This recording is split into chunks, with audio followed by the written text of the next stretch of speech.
안녕하세요. 정치 이야기 좀 합시다. 얼마 전에 아주 많은 단톡방이 있는 곳에서 정치 관련된 글들이 조금 올라왔어요.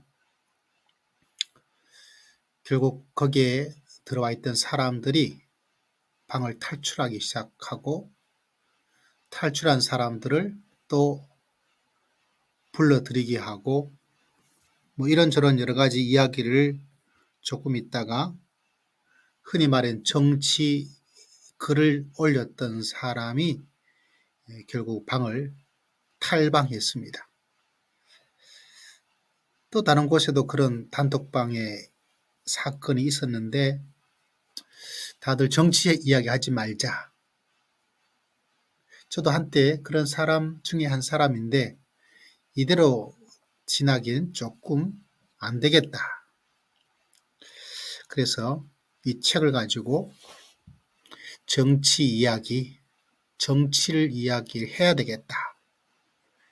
자, 기독교와 정치 2장에 보시면 2장 정권별 기독교와 정치의 관계 제목 자체가 벌써 흥미롭지 않습니까? 오늘은 미 군정기간 1945년부터 48년까지 북한 기독교는 예상하는 것처럼 순환이었습니다. 북조선 기독교 연맹 조직되어 있고 지금도 있죠. 그렇지만 많은 북한의 기독교인들은 월남을 했습니다. 월남을 실제로 해방 이전까지 북한의 기독교가 아주 활발했습니다. 남한 쪽에는 별로 많지 않았습니다. 그런데 해방을 맞이하고 북한의 공산당이 들어서면서 많은 분들이 월남을 했는데 이 책에서는 이 정도까지. 그런데 이 기독교의 현황이 남한으로 다 이주를 하면서 정말 많은 사람들이 이주를 하면서 남한의 기독교가 엄청나게 성장하는 그런 시간을 갖게 되었습니다. 자, 남한 개신교의 주도적 지위가 형성되었습니다. 세계적으로 유례가 없는 번영을 이 미군정 기간에 가지게 되었고요. 안타까운 것은 신사 참배를 했던 사람들 배척을 받았어요. 참 안타깝죠. 도리어 신사 참배했던 사람들은 회개를 행하지 않고 자기의 주도권 놓치지 않으려고 했던 참 이런 면에서 참 부끄럽고 또 부끄러워요. 이런 권력, 교권에 대한 흐름이 아직까지도 이어져 있어서 참 안타까운 모습을 그냥 가집니다. 안타까워요. 여기서 주목할 것은 이 당시 한국 개신교는 미 군정하고 밀접한 관계를 가지게 되었습니다. 영어를 할 줄 아는 개신교인들이 미군정에 참여하게 되었고 1946년 미군정 최고위직에 임명된 한국인 50명 가운데 무려 35명, 70%의 비중이 개신교 신자였어요.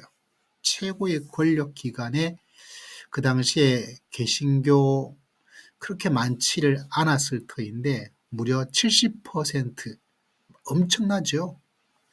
이러한 개신교와 미군정 간의 우호적인 관계 아래 개신교는 미군정으로부터 해방 전 일본인들이 소유했다가 미군정 소유가 된 이른바 적산을 불화받아 재정 면에서 큰 도움을 받았다. 이게 미군정 때 제일 중요한 일 가운데 하나입니다. 미군정 기간에 적산을 불화받았다.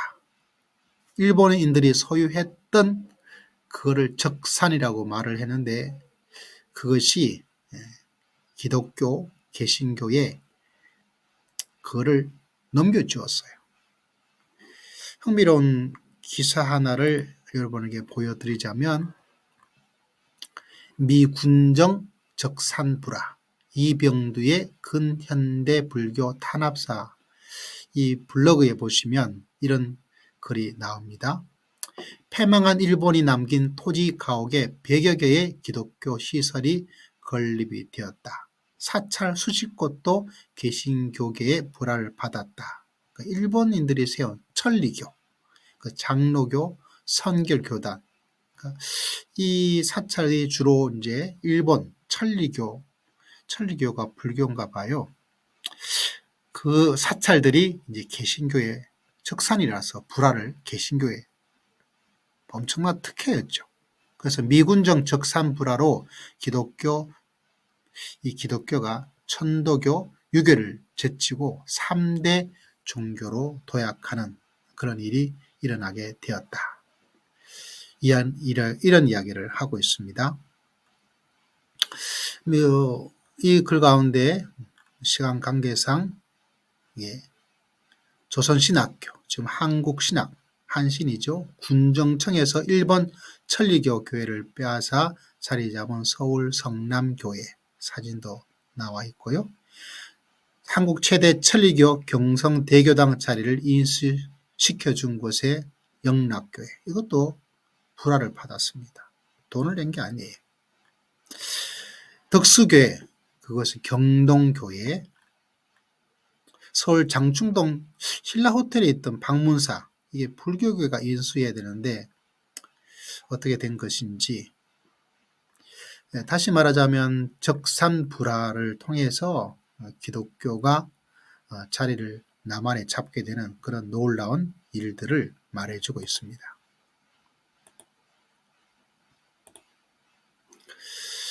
이 미군정 기간 동안 기독교가 폭발적으로 증가를 하게 된 아주 중요한 일 가운데 하나가 북한에서 내려온 기독교, 동시에 적산불화, 이 두 가지가 큰 역할을 했다라고 이야기를 하고 있습니다.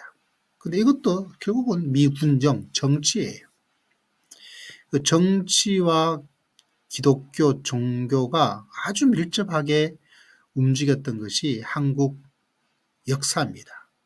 그러다 보니까 지금도 정치, 그런 것에 기독교와 또 정치도 기독교와 밀접한 관계를 가지고 움직이고 있는 것. 이게 참 역사적 현실이니까 과거를 보면서 과연 정치와 기독교는 어느 정도의 긴장감, 거리감을 두어야 될 것인가. 그에 대한 고민을 하지 않을 수가 없습니다.